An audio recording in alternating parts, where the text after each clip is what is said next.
Hello everyone, it's Shauna the Tax Goddess here live with you January 17th. I am so excited. Today we are going to be talking about the 3 different types of meals and entertainment. Did you know there were 3?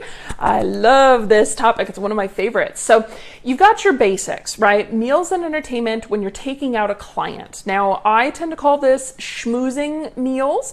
These are only deductible at 50%. So you want to be careful that if this is truly with a client on your tax return, you're only deducting it at 50%.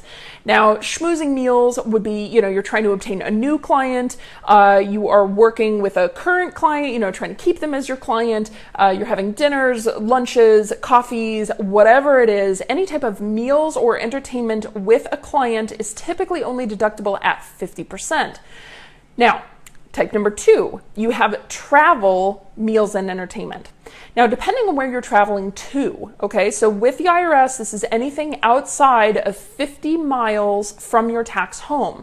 So if your tax home is here in lovely, shiny, and happy Arizona, and you are traveling to Las Vegas for a conference, this would be considered a travel meals and entertainment. So in this case, you have one of 2 choices. You can either put those meals and entertainment under the 50% meals and entertainment category, or you can use what's called the per diem, depending on the city and state that you are traveling to. So if you're traveling to a place like New York City, where the per diems are very high, they're very expensive, and the food is typically much more expensive if you do a lot of traveling. So traveling salespeople, if you are the head of a company and you're constantly flying around trying to get clients all over the country, typically the per diem is going to give you a much better deduction.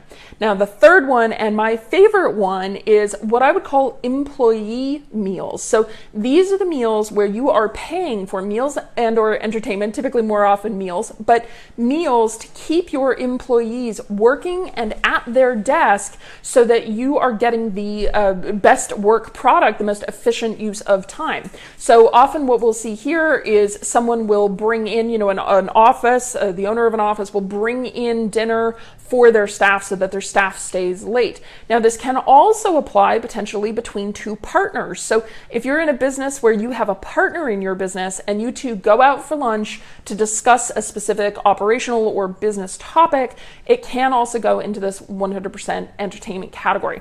So make sure that when you are doing your bookkeeping, you are informing, either you're doing it or you're informing your bookkeeper what type of meal this meal is. I would highly recommend it's on the back of your receipt. So if you have any questions or need help with your bookkeeping, reach out to our team here at the Tax Goddess. Absolutely happy to help service you in any way that we can. And I hope you guys are having a wonderful start to your new year.